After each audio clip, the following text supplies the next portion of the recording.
Hello to all our participants in today's webinar. It is yet another series in the Recruit My Mom 10-year celebrations of extraordinary women webinars that we're hosting.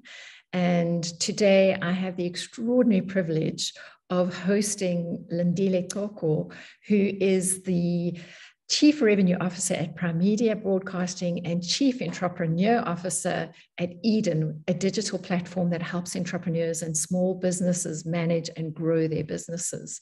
And I had the privilege of sitting on a panel with Lindile recently and found myself listening to every word of wisdom that came out of his mouth.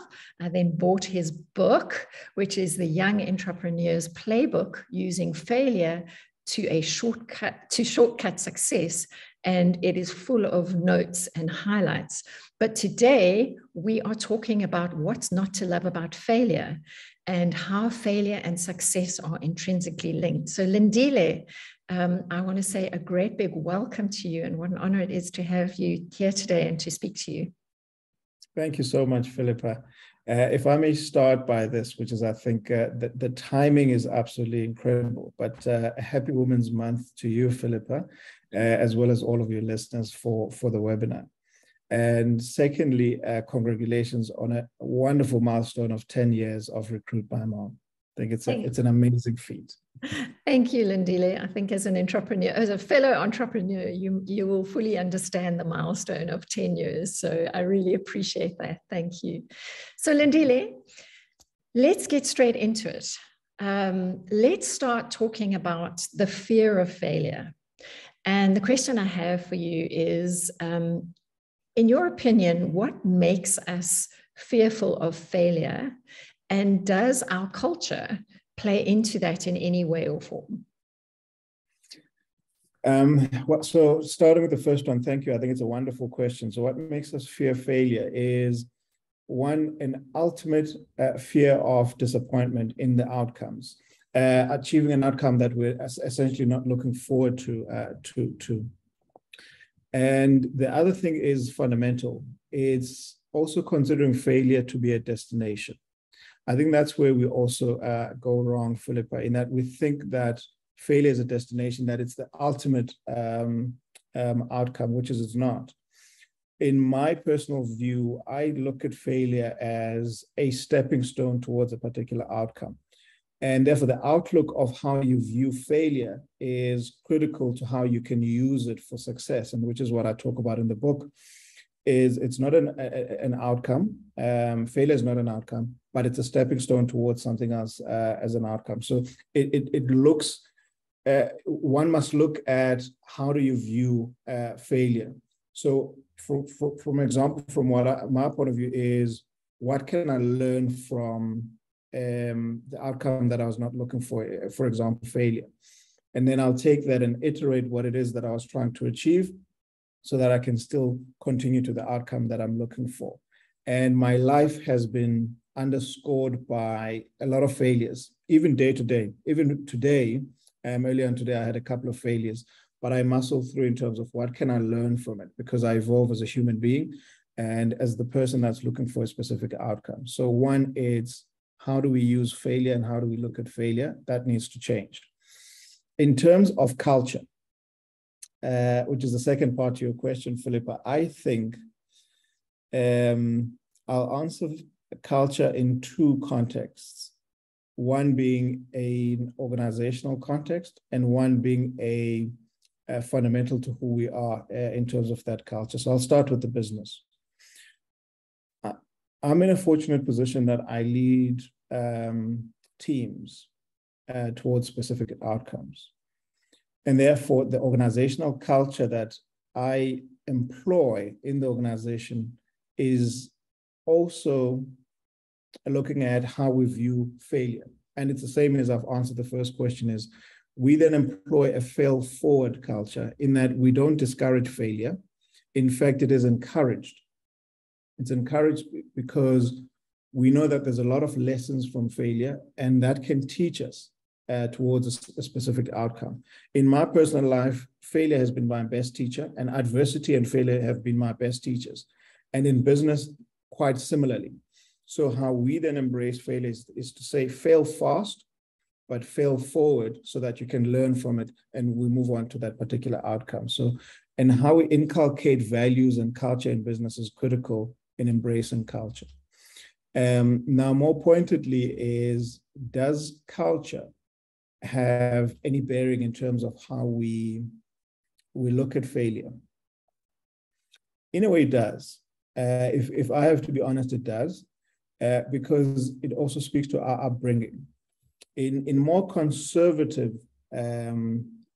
upbringings, you are told to take a more safe path towards a particular outcome.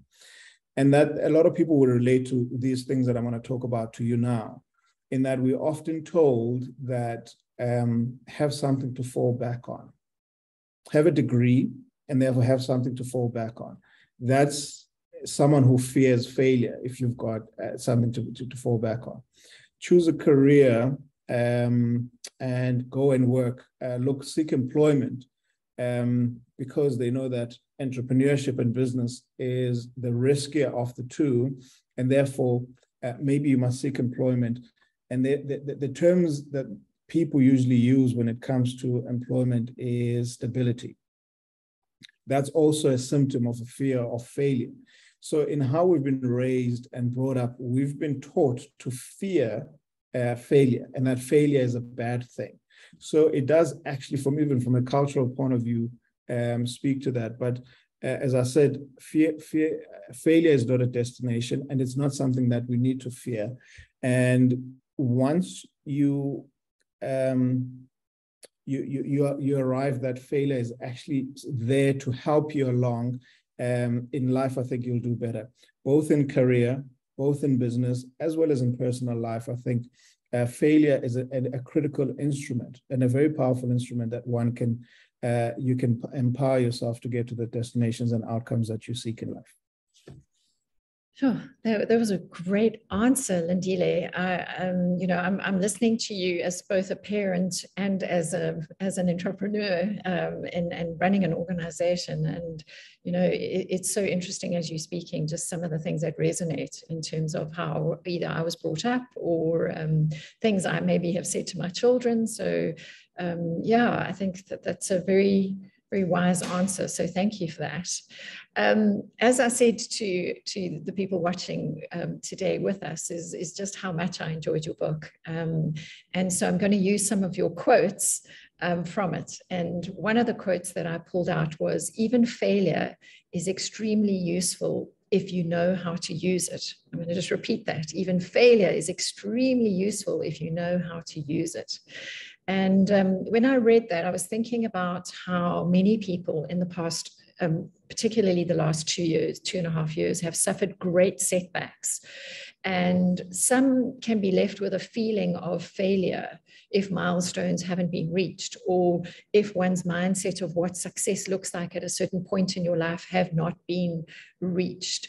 So the question I have for you, Lindile, is what tools do you recommend for us as a people to help us to use failure well? And as you said so beautifully, to fail fast and fail forward. Yeah. The very first thing, main tool that one needs, and this is something I had to learn for myself when I knew that failure is just a regular part of life, is once I accepted that it's a part of life, and it's something that I'll encounter quite often, especially that I was charting territories that I'd never seen anyone in my close proximity going towards. So I knew that I'll encounter failure quite frequently. So I had to accept it, was the first thing. But the main tool that I then had to develop was mindset, which is recalibrating my mindset. One, to be able to accept that. Two, to be able to learn from failure. And three, to be able to use it towards a specific outcome that I therefore seek. So I'd encourage people to look at mindset and just shifting the mindset of just full acceptance of failure is just a part of life, part of business, part of even working, part of a job, and being able to take full accountability. And this is a conversation I had with someone to say, as part of accepting failure and learning from it is also taking accountability of that failure. Because as soon as you don't own that failure, then you cannot learn from it and you cannot actually utilize it. So one is changing mindset, then taking full accountability for that failure to say it's absolutely mine, and therefore I'm going to own it so that I can learn from it, and therefore I can then utilize it. So the first thing is mindset. Then the other is an inquisitive outlook in life, and a yearning to say what I know may not necessarily be the right answer all the time. That doesn't. It therefore takes away the need to be defensive about anything or to have an ego about anything. In terms of if there's a failure, you don't attach it to any specific. You don't personalize it and attach it to, and personalize it too much that this is such a bad thing. So that's the second tool is take accountability, but thirdly, don't have any ego about failure. Just know that it's a part of life is another tool that is absolutely critical. Fortunately, the other thing that I possess is, and that I wish for everyone, is an ability to be extremely analytical. So in knowing that here was the outcome I was looking for, here is where I was starting from, and having those 2 points being clearly visible to you, and then looking at how I was trying to get to that outcome, and then analyzing what worked and what didn't work. Because there's so much in failure that you can still repurpose and use, that you don't discard everything, right? Then you can absorb what you can, discard what's no longer necessary, learn from it before discarding it, and then iterating in such a manner that you can now see progress. And that analytical skill is going to say, okay, this is where I was yesterday when I failed at that particular thing. I've changed a few things, but this is where I am today. I've made progress, but I'm still not at destination. So that's then the other tool that I'd encourage, to be analytical and understand what those are. And then the ultimate one that I'd encourage is to be extremely resilient, Philippa. Extremely resilient, and just have a thicker skin. I know it's easier said than done, but it's something that one can practice. Something that I've also had to learn is don't take anything personally. If it's failure, see it for what it's worth, but don't necessarily own that. And when you do fail, if you're not doing it for people and you're doing it for a specific outcome, if that may benefit people, then you don't even take some feedback negatively. That's where that resilience comes in, is that I'm willing to try one more time. Every time I fail, I'm willing to try one more time. That's all you have to tell yourself. And that's where that resilience comes in. It's okay that you can get negative feedback and all of that. You must be able to tune your ears to take in the feedback that you require and discard the feedback that's going to destroy your outlook or your confidence in something. So those are the tools that I'd recommend. Resilience being important. The first one being mindset, accountability being the other, an ability to be analytical so that you can measure progress.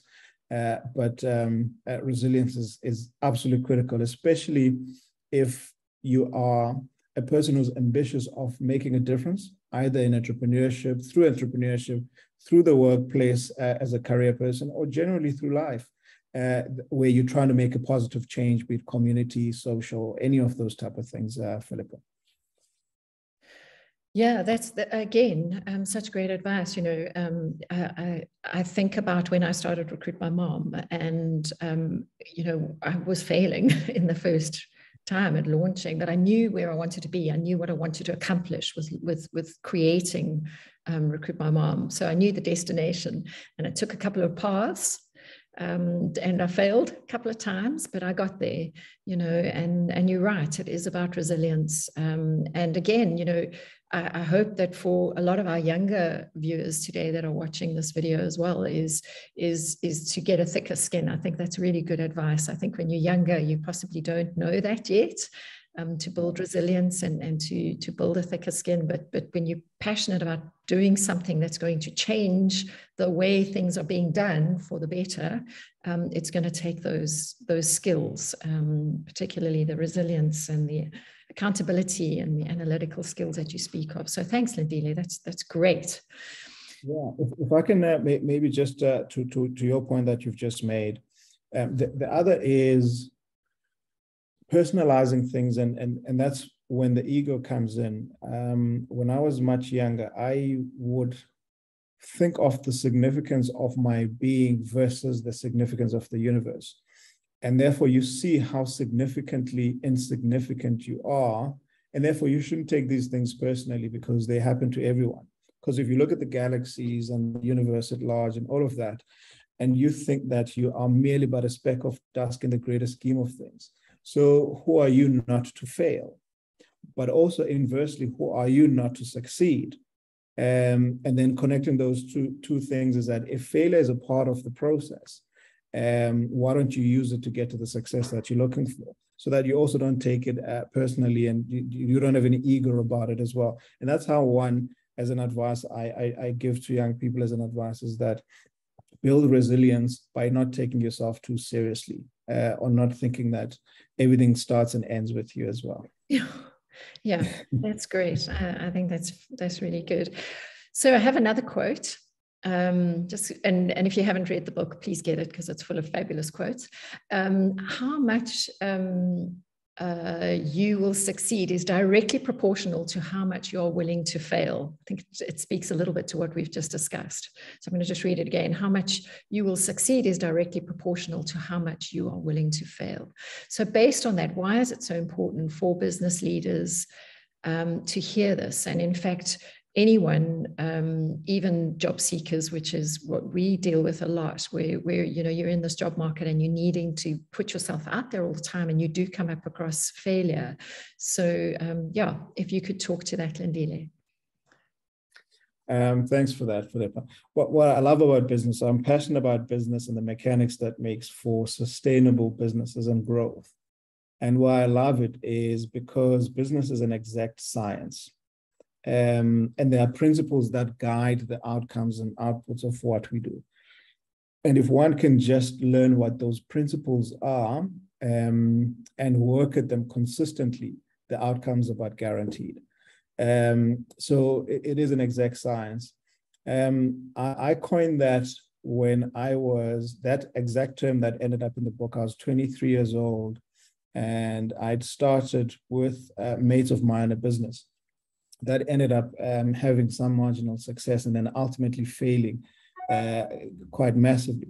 And what I'd learned during that process is exactly that. However we were willing to fail, it was directly proportional to how much we would succeed. So if we were not willing to fail at all, if we didn't want to fail, then we wouldn't get any success, because that means that we had no appetite for risk. And entrepreneurship comes with risk, as you know, Philippa, you being in business for 10 years. If we didn't have any appetite for risk to try new things and innovate and go to uncharted planes and areas, therefore we would be standing still. And this is what I find about most people that don't actually get to that outcome just as yet. And I have trust that people will always get to the outcomes if they just do these things, is that they've got this paralysis because there's such a huge fear of failure that you don't move from the position that you're in, which means you confine yourself to a safe space. And that safe space yields very little, if not nothing. And that's how we then said, oh, okay, for us to get to the growth that we needed to have the right type of investment, not only monetary investment, but in innovation, in activity, and in risk, calculated risk, educated risk at that. But you had to take a step towards a direction that you've never been into in order to create an outcome that you've never achieved, right? And I'll say that again, you'd had to have the guts of walking into a direction that you've never walked into in order to achieve results that you'd never achieved before. And that's the principle in business that I would encourage in terms of calculate all of those scenarios, be as educated as possible, but there is value in the unknown. And therefore the value of innovating, trying out new things, and going even beyond what your peers and competitors in your marketplace have experienced, going beyond that and trying absolutely things that have never been tried. And I guarantee you there's absolute value in walking that scary but uncharted territories. And that's why I then say, however much you're willing to fail is directly proportional to how much you will succeed eventually, because will is especially when you know what those principles are of business. As I said, business is a science. But as much as it's a science, one must back themselves in trying definitely new things and innovating and applying those principles and guidelines to get to the outcomes.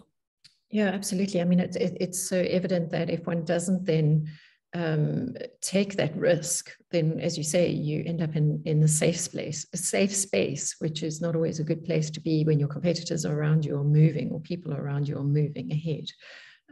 So yeah, that's good. Yeah, we've seen this in the technology world, Philippa. Once some companies then become safe, they reach their peak of their success in having come up with a certain technology type, and they think that the market is not going to move on, it's not going to evolve. So they stay to say, okay, this is what has helped us get here, so we'll continue to do this very same thing. And you'll see then other emerging players coming up with new and fascinating concepts, and they've been usurped and exceeded in the marketplace, and you see them declining because the companies or entrepreneurs or even individuals that fail to evolve and keep up with the changes in the marketplace are the ones that then work towards obsolescence, whereas the ones that are trying out different things are the ones that then get adoption and get more of the marketplace than those incumbents that had stayed put. So innovation is absolutely critical, but you must be willing to take that risk in order to get to that outcome, instead of just staying still in the safe space. Yeah, absolutely. A BlackBerry comes to mind. Yeah, BlackBerry comes to mind. The Kodak moment that everyone talks about. MySpace comes to mind. Nokia comes to mind. There's a lot of examples of these organizations that stayed put, including the taxi industry being disrupted by the likes of the Ubers, Yes. And a lot of this disruption that's happening in the marketplace. And what I'd encourage even to entrepreneurs and business people, if you're in a mature market and no one is innovating around you, then the job is on you to innovate, because that mature market is then ripe for disruption. And you'll find a younger company or a younger entrepreneur who's going to try different things that you're not willing to, because you think you've got too much to lose. And they try different things and capture the market, and they eat your revenues and churn your clients in moving to something that's more innovative as well. So absolutely, Philippa. Yeah, great. Oh, I'm loving this discussion. Very rich, Lindile. So Lindile, you wouldn't have written the book, and you've mentioned, you've had a couple of failures in your life, but can you tell us just about a time in your journey where failure was the shortcut to success for you? You could say, this I can see the linear correlation between through this failure led to success. No, absolutely. So I've had so many great failures, and I look at them quite admirably along my path. I first started, so going back just to tell you a story, I started my independent entrepreneurial journey at the age of 15, and I love that I was able to start at the age of 15, and I'll tell you what that is in just a moment. But one thing I'd encourage people, which is what I encourage my kids, is well, the one kid I do have is to start failing quite young. You can look at even Warren Buffett's story. He started out quite young, having a newspaper route, bought a farm, and did all of those things. So I started when I was 15 years old, selling. I sold, and I fell in love with it, because your first success in sales, you think, okay, if I can sell one, then I can sell two. If I can sell two, I can sell five. If I can sell five, I can sell 10. Then you start to build the confidence. But shortly thereafter, then failures start to come, because you stagnate. There's a point of stagnation for me, there was a point of stagnation. And it was fortunate that I learned that in any success, there is a point of equilibrium where you hit that stagnation, where you have to now innovate and come up with something new.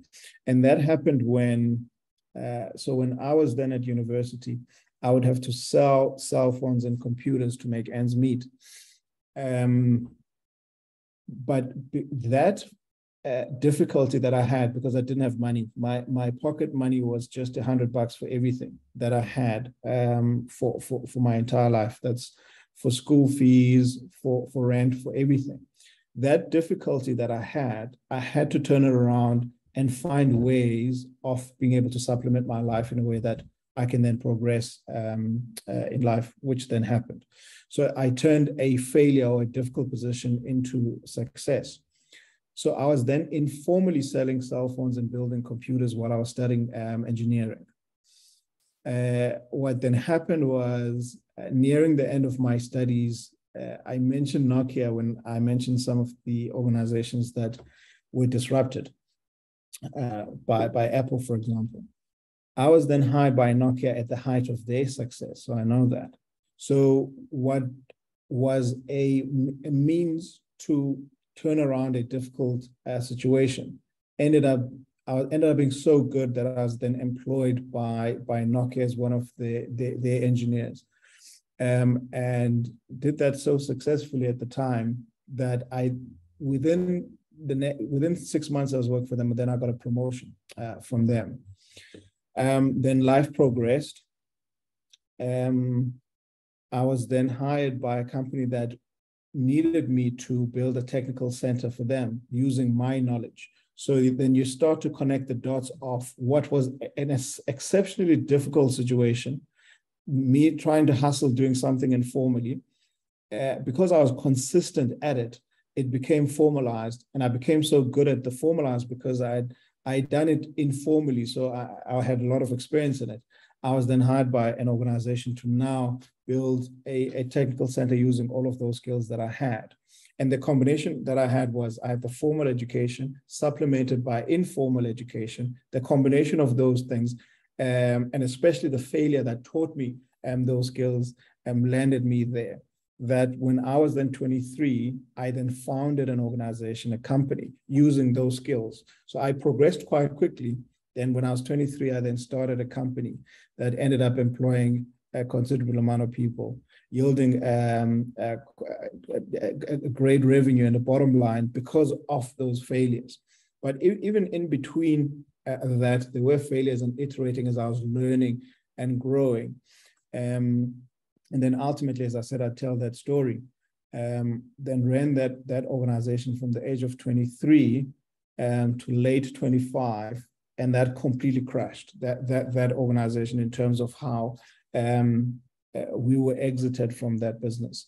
It's a story that I also touch on in the book as well. So the more details are on it in the book. But then coming from that failure, because now you've grown and grown and grown and tasted success in such a great way that you completely lose everything. And this is another thing that I'd encourage people is, be so daring and so bold that you try something so big that at a young age, of course, that you can fail and lose everything, because also rebuilding is something else. So having lost everything, touching on age 26, then I had to rebuild and use that failure to learn.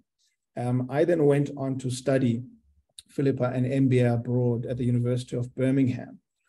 Now, this is after I'd done my informal businesses, formal businesses, and all of that, and failed through various stages of that.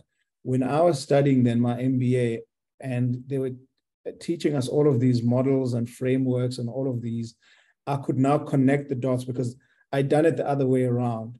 I didn't study my MBA first and then go apply that. I tried different things that for me in the MBA, it was so easy because I was connecting dots of things I tried, but I didn't know what to call them because I didn't have that formal education at that time. Now I was like, oh, so that's what you call that. That's what you call that. And it was light bulb moments that I was connecting to say, oh, when I failed doing that, it was because of this. And I'll give you an exact example of this. So when we were running our technology company and we were quite young and wet behind our ears, Philippa, there was a product that we were so excited about that we thought the customer was going to love it without us consulting the customer, by the way. They're going to love it. So we then went ahead and we packaged this amazing product. And we thought we think let's take it to the mass market, and therefore let's take it to the townships in the Western Cape, Khayelitsha, Gugulethu, and all of these. And when we launch it, it's going to be such a huge success. So we packaged it quite nicely, glossy, and we did what, in our view, I mean, I hadn't even started marketing at that time, did some glossy marketing, brochures, websites, and all of those great things. Then we went and launched it in the township to crickets, Philippa. To absolute crickets. We're like, why is this not landing? Because from when we were working at it in the lab, this is the best thing that we could have come up with. We were so excited. We sunk a lot of money into this and hardly any purchases. We had a few sales, but it didn't move. And we were doing this in the inverse, because we then ran a survey after that to try to see why was the adoption so low. Was it price? Was it the value that the product? And it was not that. So the price was right. The product was great. However, the marketing was wrong, because we took high-end marketing into a segment that then misinterpreted that marketing and that product to be expensive just by the look of the marketing material that it was depicted in. And therefore, they didn't even want to look at the price, because it looks expensive, it must be expensive. We're not even going to look at the price. So when I was then doing my postgraduate marketing and then eventually MBA, I then learned, and the people that know this will laugh at me because this is so obvious. I didn't learn segmentation, which is basic, right? I didn't know what segmentation was and the value of the appropriate positioning for an appropriate segment along all of those P's. There were 4 P's at the time that I was studying these things. Maybe there's 6 now. I hear these things grow all the time. But I didn't know any of that kind of stuff. So when I then studied later on, I was like, oh, okay. And therefore, that was me using failure as a shortcut to success, where now I apply in my growth principles and models that I apply to businesses that I'm so fortunate to lead. I apply those principles that I've failed at those things. Now I'm an expert in that, where I'm called to organizations to help them grow. Whereas if I would have given up and said this thing is too difficult for me, or I'm embarrassed because I failed, I didn't have the thick skin to see it through, I would have gotten stuck there, and I wouldn't have evolved. That I'm now in a fortunate position to grow multi-billion organizations to achieve even further growth, applying those same principles and basics as well. Sure, those are great stories. Hard times, though, to go off to market, and then it all comes to nothing. But yeah, a lesson in not doing your market research first, right? Yep. Don't ask the people you want to sell to before you sell to them. So, oh, no, those are lesson. It's an expensive lesson, but it became worthwhile in the end, Philippa, in that you sink everything into an investment you think it's going to be, but the simple thing, you could have just run a survey monkey and gotten the answers that you needed, you know? That's right. And thankfully you went and asked the right questions afterwards. Otherwise you might have made the wrong assumption about the price or the product and not even realized it was the marketing. So, yeah. Okay, another question for you. There are many times in life when it really is hard to push through failure. And I'm thinking, you've done it multiple times. So how do you know the difference between failure that you should learn from and failure that is now time to give up? I think I'll rephrase that question in how I've answered this. It all depends on the outcome and the person that's aiming for that outcome. By this, I mean is that how badly do you want it? Whatever that outcome was. If it was something that you think you're very passionate about, you depend on it, or the people that you're doing it for are absolutely dependent on it, then you have to try various different ways to get to that particular outcome, so you don't give up on that. So you can iterate the idea and it can evolve. I mean, I write about it in the first chapter of the book, is that ideas are just simply thoughts at first. The true value of an idea is in its execution. But don't get hung up in terms of the shape of the idea post-execution, because It's okay to pivot. It's okay for that idea to evolve into something completely different. I was speaking to, I don't think I have the right to speak about them, to another entrepreneur that I'm partnering with. So I'm not going to be specific around this, but it's a very well-known entrepreneur who started their business about 8 years ago specifically. They started as something else, and they had, for that particular idea, had reached that threshold that I talk about, that plateau in terms of the maximum potential of what that could have achieved at that particular time, because the market fed back to them to say, well, this is not exactly what we're looking for at scale. At this size, yes, but not at scale. Therefore, they had to change. And their iteration now, they are on the 4th iteration of whatever that original idea was. And now they're one of the biggest companies in what they do in the country. And it's quite an inspiring story. So it's okay for something to evolve over time, that idea. But if you're passionate enough and it means so much to you, then giving up is not an option, right? And then I'll connect the second part in terms of when is it okay to give up on a notion, which is sometimes it is, right?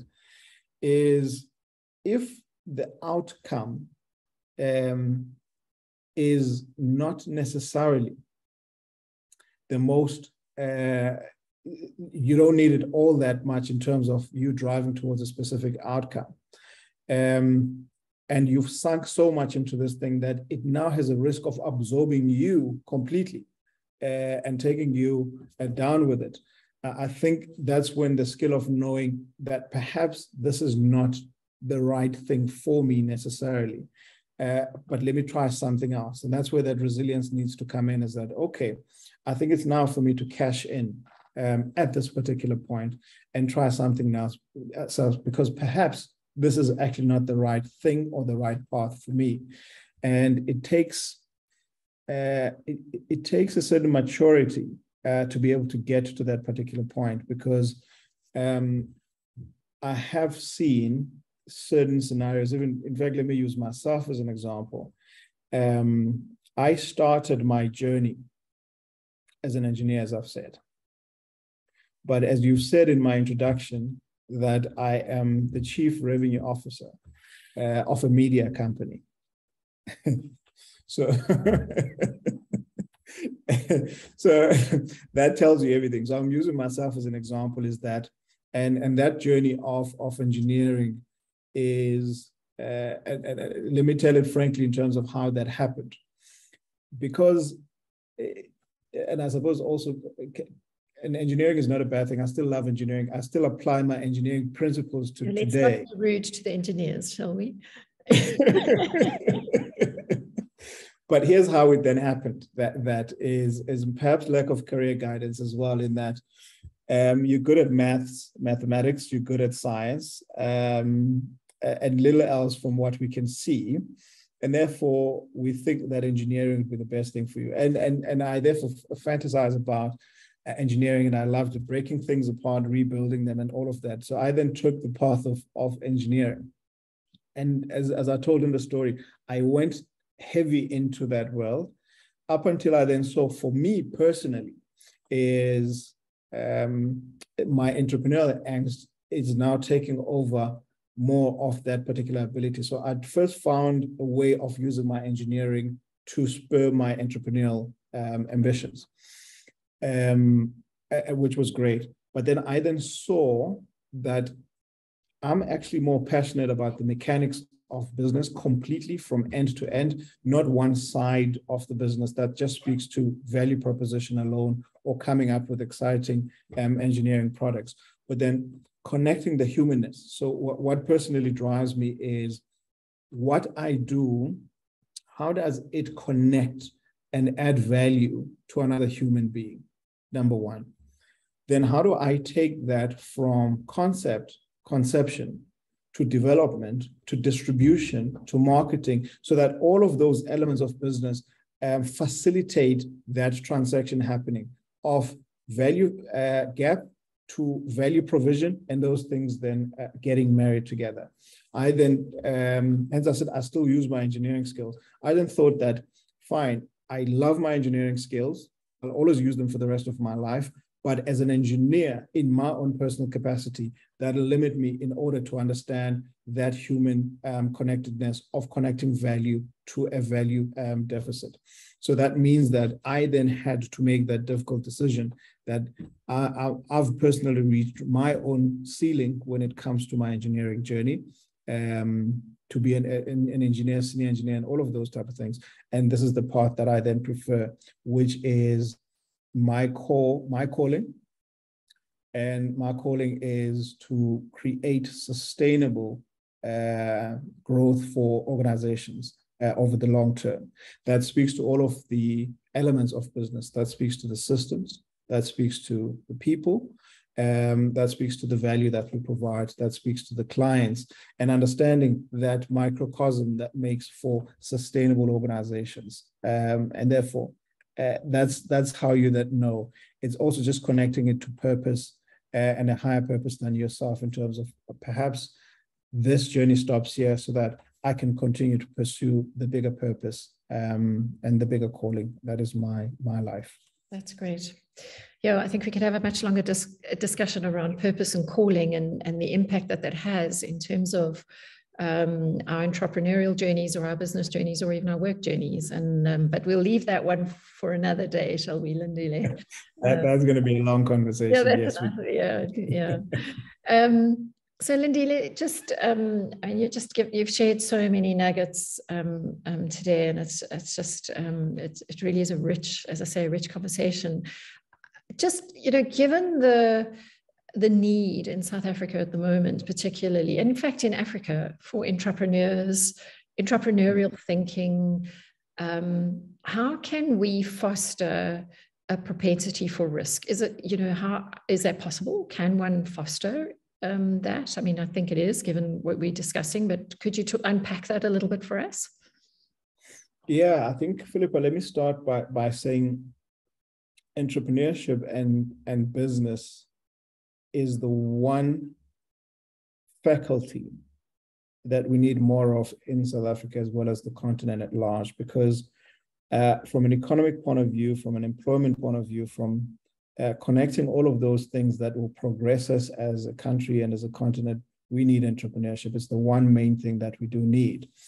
And therefore, it goes without saying that we must then have a higher appetite for risk, so that we don't always rely on what we've always relied on as a nation, as well as a continent. And that's where, when you now start to talk about geo-economical, geopolitical elements, it becomes a little controversial, but I'm happy to go there with you.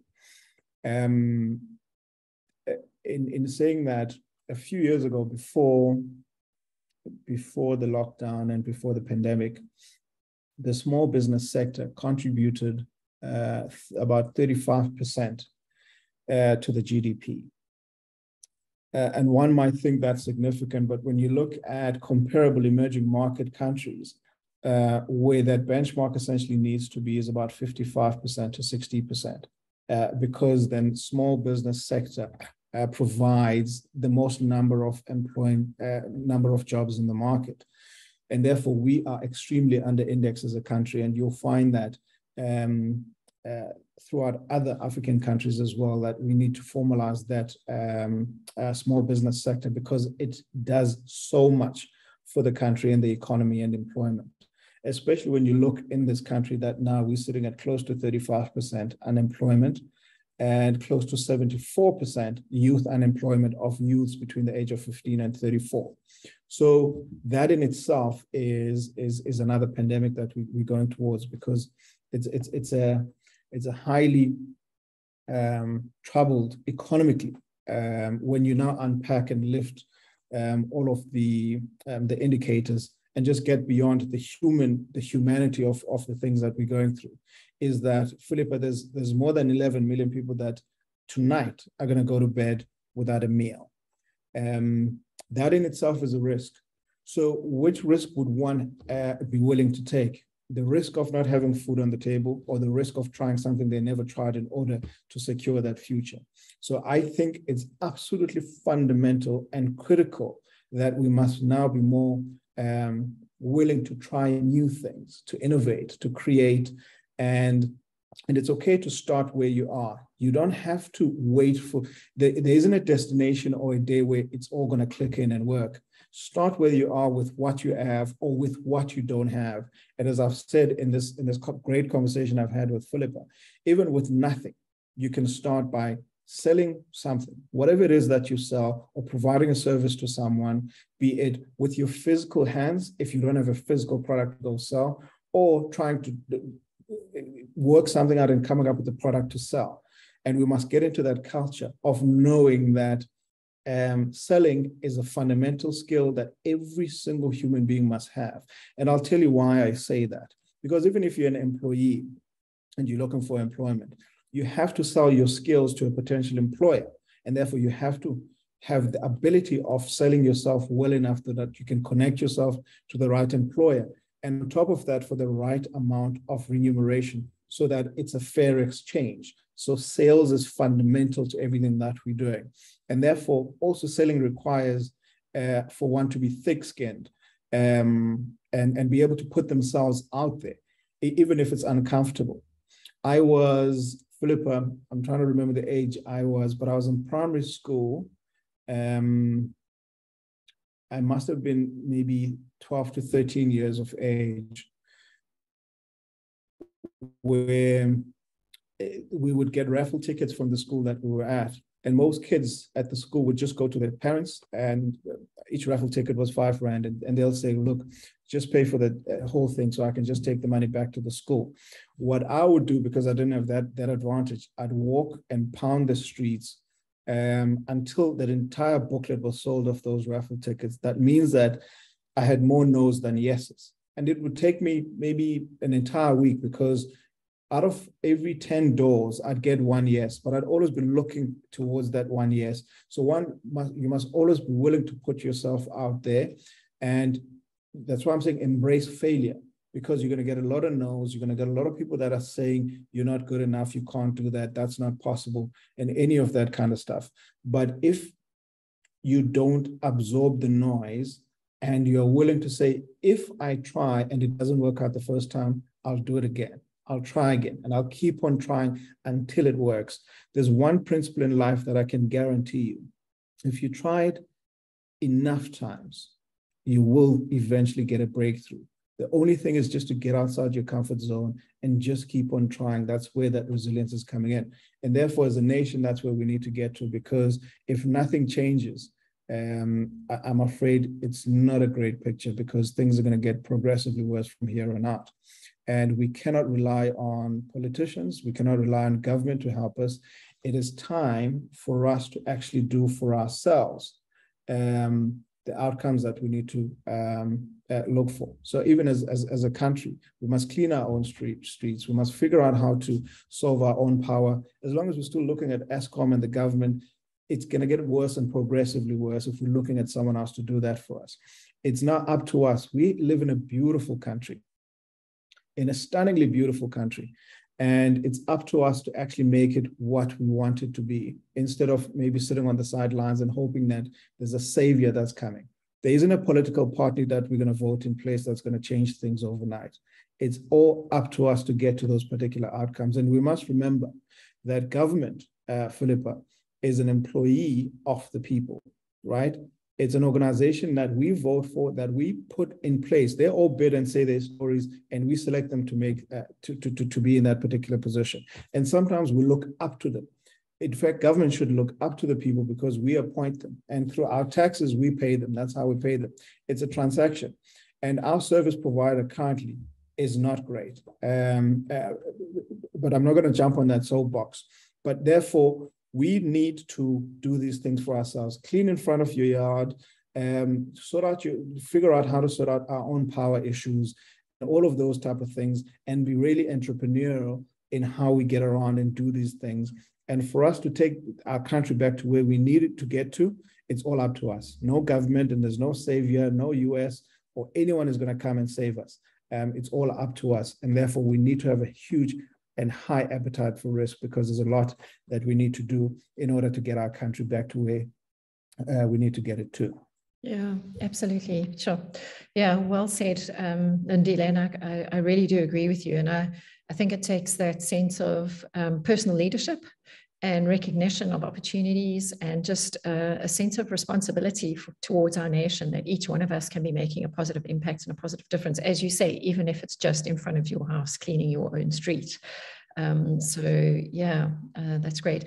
Lindile, we're running out of time. So I'm going to ask you, as I'm going to just lean forward because your book is here. I want to just ask you, where can the people who are, I just want to make sure we can see this in our screen. I'm not sure that we can see it.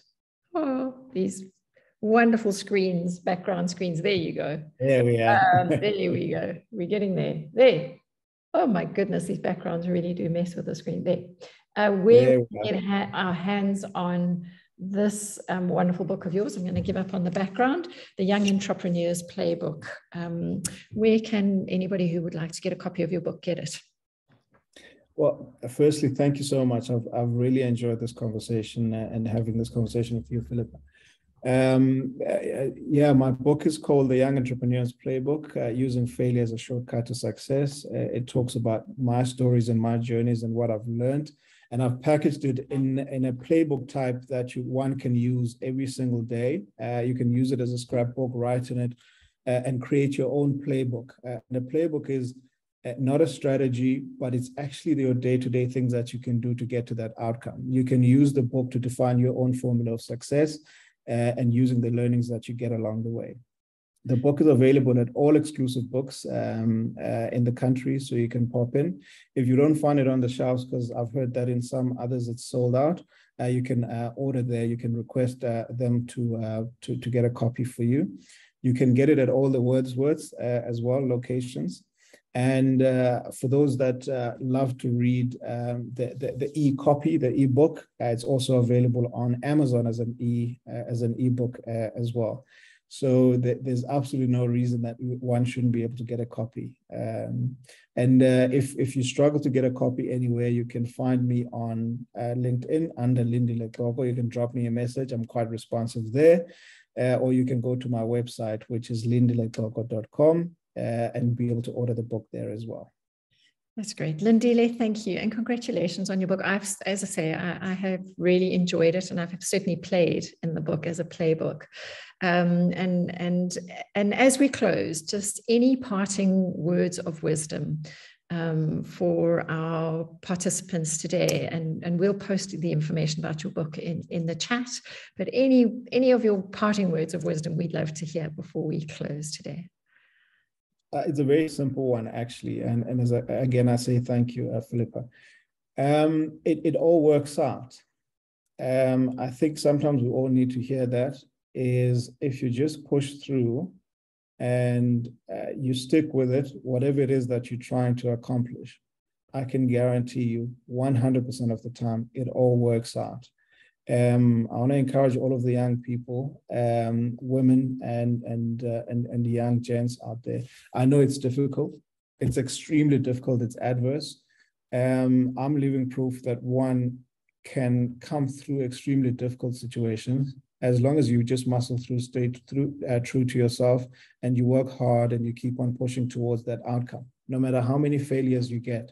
And I've had many.